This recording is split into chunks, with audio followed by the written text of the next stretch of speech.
I first came to Turning Point, oh boy, my son was 15 in July, so I first came to Turning Point when he was 8 months old. I had a very traumatic incident with his father and just needed to get out of the house.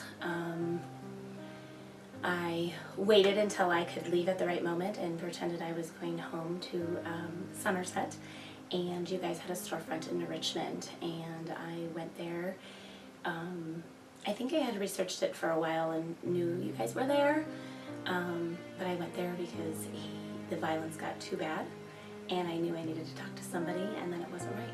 What brought me to Turning Point was that I needed to be safe with my children. We needed somewhere to go until I went to my next destination or found a place, because I knew I couldn't go back where I was. So, safety reasons,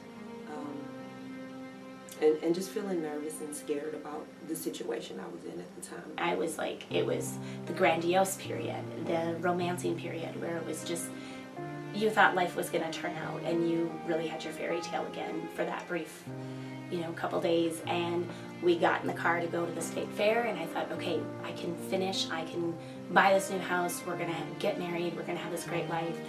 And we literally got in the car. I have no idea right now what it was, but the switch flipped, and we were going 100 miles an hour down 94.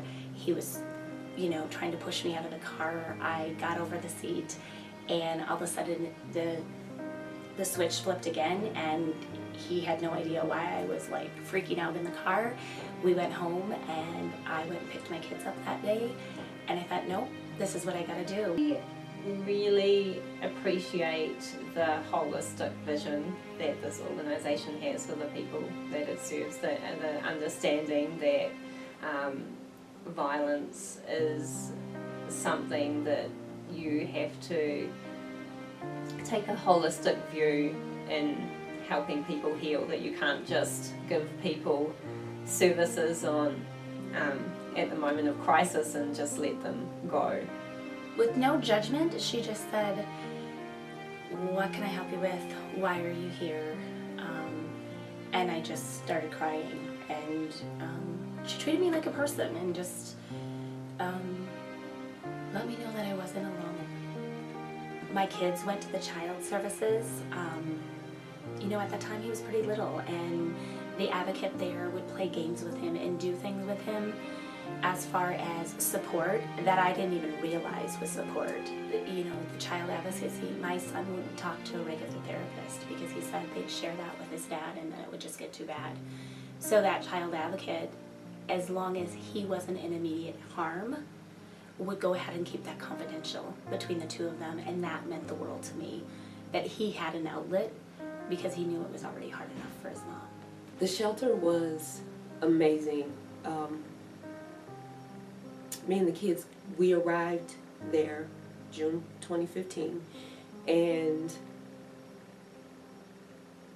I was welcomed with open arms. And the first thing that got me about the shelter was the name, the Turning Point, because I already knew that I wanted my life to change, and just seeing that name and seeing the smiling faces that when I walked in there, that was my first experience. And I know it's odd because we're scared, we're fearful, we're concerned about money, we don't know where we're going to live, we don't know who to talk to, who not to talk to. My first impression was welcome. That was my first. It was amazing. And there I found the support that I needed to get resources. We had food. I was able to save money. They helped out with things after we got into our place. So my role at Turning Point is I manage the shelter facility. I'm the primary advocate for the clients that come into our shelter. I assist them with any needs that they are looking for and help them find housing and other resources that they might need. So some of those challenges that we see at shelter is a significant lack of space. So we consistently have to turn people away that are seeking shelter just because we don't have the beds available. We also don't have enough community space to be able to suit the people who are already in shelter. So we don't have adequate kitchen areas, food storage areas. The bedrooms aren't really big enough, which creates a lot of problems for the people who are staying here. I felt safe there. I could talk to everybody. So for my program, I would love to not have to answer a phone call knowing that I would have to turn them away from our shelter. That would be the absolute perfect world and goal, that we would always have a bed available for those families that need a place to stay. You know, what I'd really like to say is, you know what, you need to look in that mirror, no matter how down you are, and realize that you are worth it. You are beautiful, and you do not deserve any of it. And I know that's super hard, because it took me a long time to realize that before I walked out that door. But there's people that truly care and want to breathe that belief in you until you can breathe that belief in yourself. What's happened with me in 2015, this didn't start in 2015. It started when I was 6 years old. I haven't had the confidence that I have now. When I was younger in my adult life and with my children, until I came here, I've had confidence, but it was shallow. And I was able to survive and just get past the next. But now I've got depth in my confidence. I've got spirituality. I've got friends. I've got a community who believes in me and my kids. I have never seen an outpouring of joy and peace all in one place. And I'm talking about Turningpoint.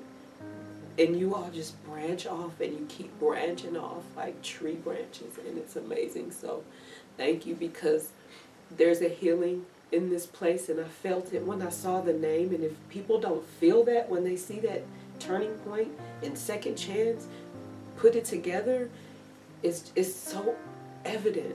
It's so evident. So thank you. Thank you so much.